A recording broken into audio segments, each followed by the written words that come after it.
They lumbered across the Channel and the North Sea night after night, with immense courage, carrying their load of bombs over Germany. The chances of being killed were very high. 55,000, if you can believe it, 55,000 out of 125,000 were killed during the war, principally because they were conducting their raids at night. Behind them, the Blenheim Society, the Air Gunners Association, also there. Like many other organizations, they say it's the last year that they'll be marching.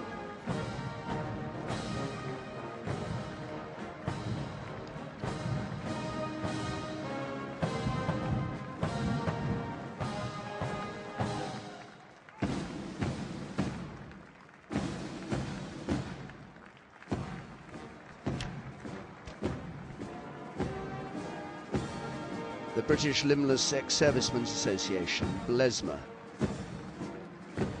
Men who've lost limbs, women who've lost limbs or the use of their limbs. It's a special fellowship that contacts people who've suffered that way and helps them to rehabilitate themselves to civilian life, led by a parade commander who lost a leg while on patrol in Northern Ireland.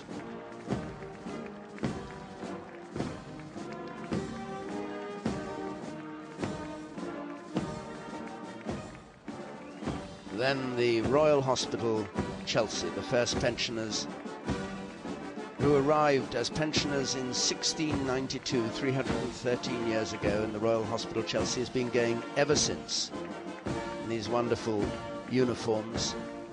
Pensioners now of the Second World War and later wars. You give up your army pension and the Royal Hospital takes care of you for the rest of your life.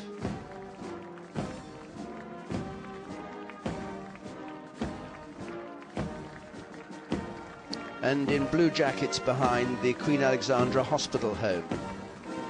Used to be in Roehampton's, now in Worthing.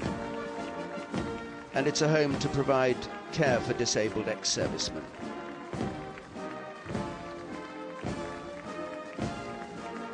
Behind them, the Ex-Services Mental Welfare Society for those suffering combat stress, what used to be called shell shock. And they've treated 85,000 veterans suffering from post-traumatic stress disorders. The War Widows follow them, the War Widows Association, who range in age now from 19 to 105. They were formed originally to appeal for the government to stop taxing their widows' pensions, which indeed they do.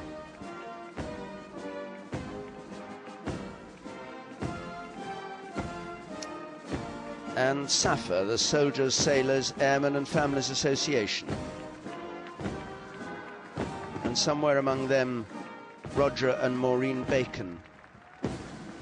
The Gurkhas, the British Gurkha Welfare Society, who just won in the High Court the right, if they retired from the Gurkhas before 1977, to stay here in the United Kingdom. Could affect as many as 2,000 of the Gurkhas. Soldiers from Nepal. And famously among the fiercest of all the forces that fight.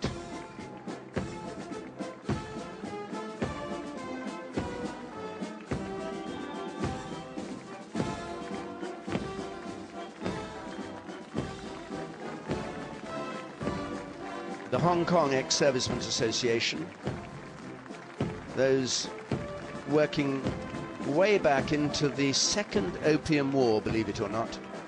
Hong Kong Chinese have been employed.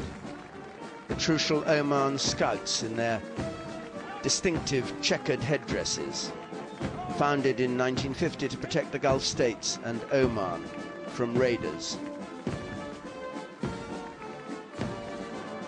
They're followed by the Jewish ex-servicemen and then by the Foreign Legion Association.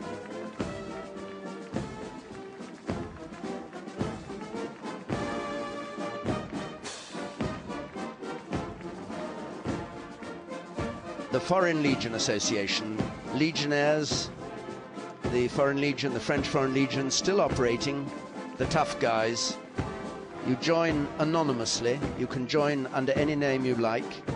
It doesn't matter what your record has been at home. You get French nationality after 3 years if you want it.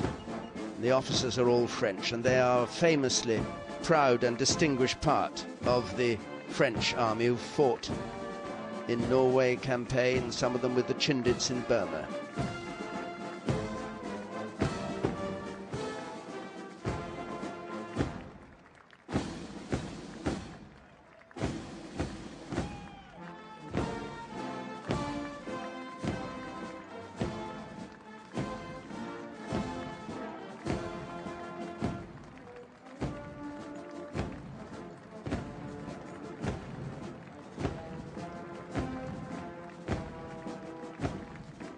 The Ulster Defence Regiment is here. 197 lost their lives during the Troubles, 64 were murdered.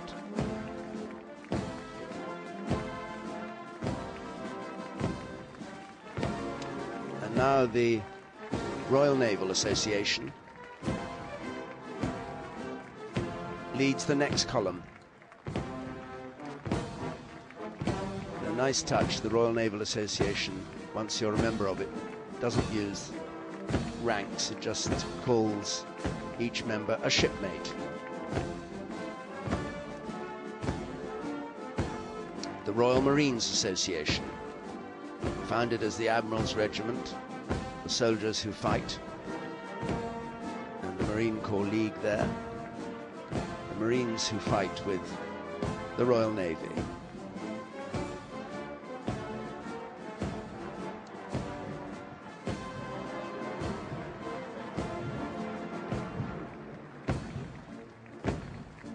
Merchant Navy Association.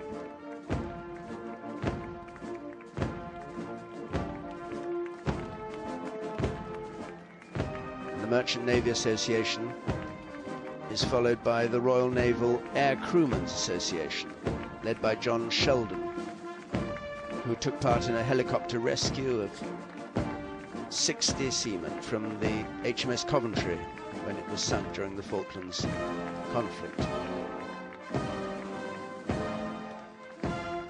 Behind them, the Telegraphists Air Gunners Association, the people who flew in the rear seat of aircraft from aircraft carriers protecting convoys.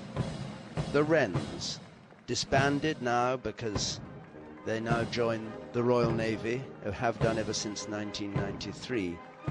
But they became a permanent part of the Navy after the war. They've got 8,000 members. They served all over the place during the war, working incidentally among other places at Bletchley Park on the Enigma codes. Behind them come the Queen Alexandra's Royal Naval Nursing Service, who've served in every conflict since they were formed. They were the only servicewomen to go to the Falklands. And they had many killed during the Second World War, some interned by the Japanese.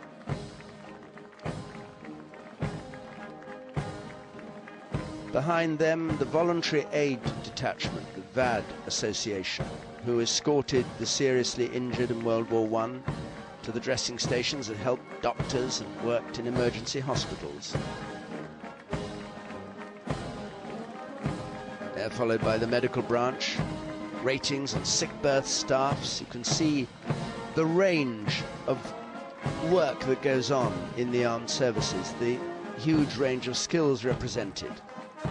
The HMS Cumberland Association, Commander Cook carrying the wreath. His father served on Cumberland during the Second World War, this famous ship that fought at the Battle of the River Plate when she made a record dash of over 1,000 miles in 30 hours. It's still a record for a warship.